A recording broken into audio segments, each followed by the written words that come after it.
Alright, we are back to more Sword Online Unleashed Blading, and last night we actually got details of a brand new character coming out later tonight, which is going to be, of course, the non-elemental Leafa, the basically polar opposite of what Xenon was, the Yukata or Kimono Leafa, however you want to say it.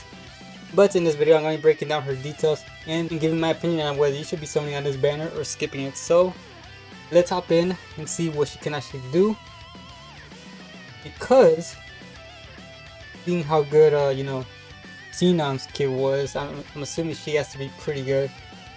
So we got the Summer Night Flowers Leafa, and right away we can see that she's gonna be a double charge and assault character.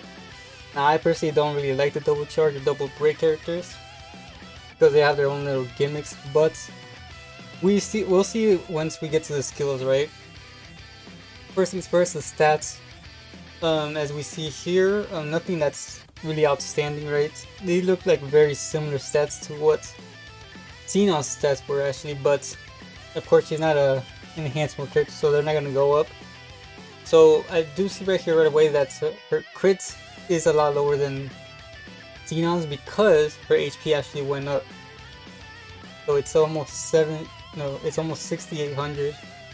Which is pretty good, for a non-elemental character, especially in this event that he hits very hard. Depending if he hits you multiple times, the extra health is going to actually help out. Alright, so down here we go to first charge, which is Void Arrow. It's a magic attack strong on a single enemy. Inflicts total continuous damage super strong for 3 turns, plus lowers non-elemental resistance by 10% for 1 turn, and incurring charges by 20. So right away we can read that this is a very powerful charge right here.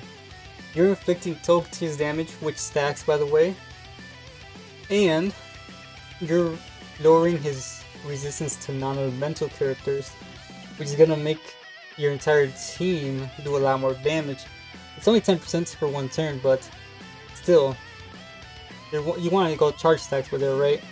They're basically gonna be activating this for basically 4 rotations. So it's going to be active most of the match. So that's going to be very strong. Alright, so we got Bolt Assault. And then it is a magic attack, extra strong on a single enemy. Deals 50% additional damage on enemies inflicted with Fizz Res or Magic Res debuffs. So that's very easy condition to apply because we can actually just add, some good Magic Res debuffers. And you'll get the easy 15% additional damage. But there's more to it. It deals more damage against enemies inflicted with continuous damage based on the number of times inflicted, max of 40%. So once again, the Idle Xenon's effect comes over here. The 3rd unit in the game to have this effect. Second is the newest Wind Element 80s, which we used recently. And now is this character. So I mean, if you actually have all this activated, right, she's getting an extra 55% damage right here. That's insane. Okay. This is going to be hitting very hard. Especially if it crits. Plus you're lowering non-elemental resistance. Yeah. These already seems very good. Alright, so the second charge is a Quick Void. Magic attack medium on a single enemy. So it's not going to be hitting as hard. Inflicts total continuous damage, super strong for 2 turns, and then it's a short wait time after using the skill. Charged by 15.50%. Yeah, I will probably never see myself using this skill unless it's a charge stack skill.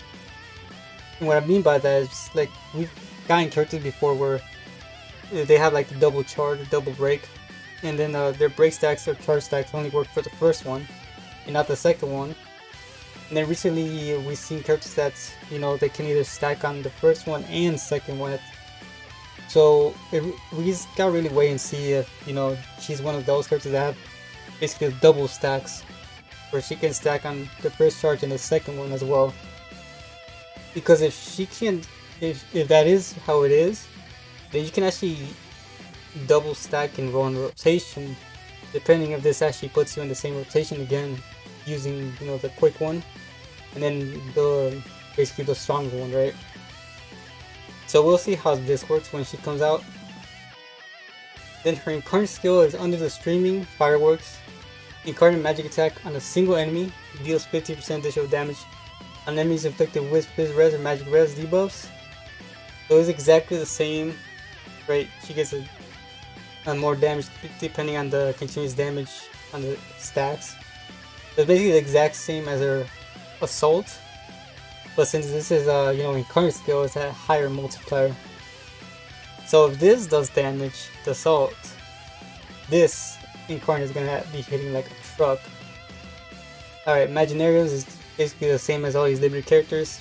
Magic attack plus 3% for the entire match.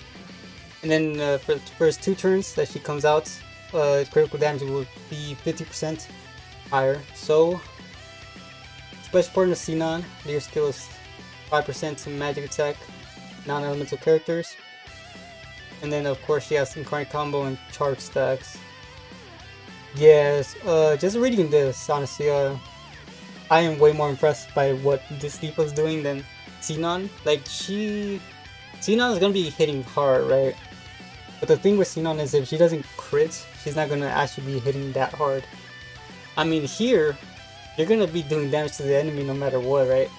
Whether you're like lowering his resistance, you're attacking with like the Assault, and you're also inflicting a super strong continuous damage. So no matter what, the enemy's gonna be taking a lot of damage from this Leafa. So yeah, my overall thoughts, should you summon on this banner? Honestly, yes. And the reason I say that, honestly, wait, if you have waited to see what this Leafa can do, and are deciding whether to summon for Xenon or Leafa, I would honestly put Leafa ahead of Xenon because we're right now in a meta where continuous damage is probably one of the strongest mechanics in the game, and this will honestly last a lot longer than just a heavy hitter like Xenon. Because I mean, right now this is the only third character in the game that has total continuous damage, and they actually doing a lot more damage depending on the stacks. Aside from her, it's Idle Xenon, and then it's the new Wind Elements 80s. So she's getting you're gonna get a lot more uses out of this Leafa than you are from Xenon.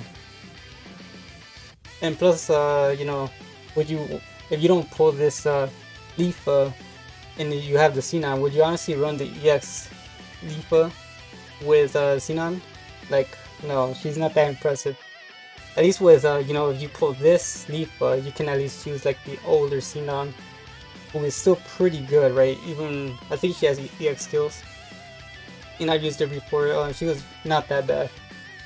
So yeah, I say that everyone should try getting this Leafa because she's gonna be very helpful, and she's gonna be like basically in the meta for a very long time, right? She's gonna be on everyone's team. Alright, well that's the video. Let me know down below whether you're gonna be summoning for this brand new Leafa or if you're gonna be skipping. I'm interested to see what you guys say. Hopefully you enjoyed, and if you did, make sure to go in there, leave a like, subscribe if you are new, and if you're not new, if you've been watching the videos, why not subscribe? Maybe today, maybe tonight, maybe later tomorrow when we use the Leafa. Who knows? Who knows? I'm just saying. I appreciate the support, but have a great day, and I'll catch you guys in the summons.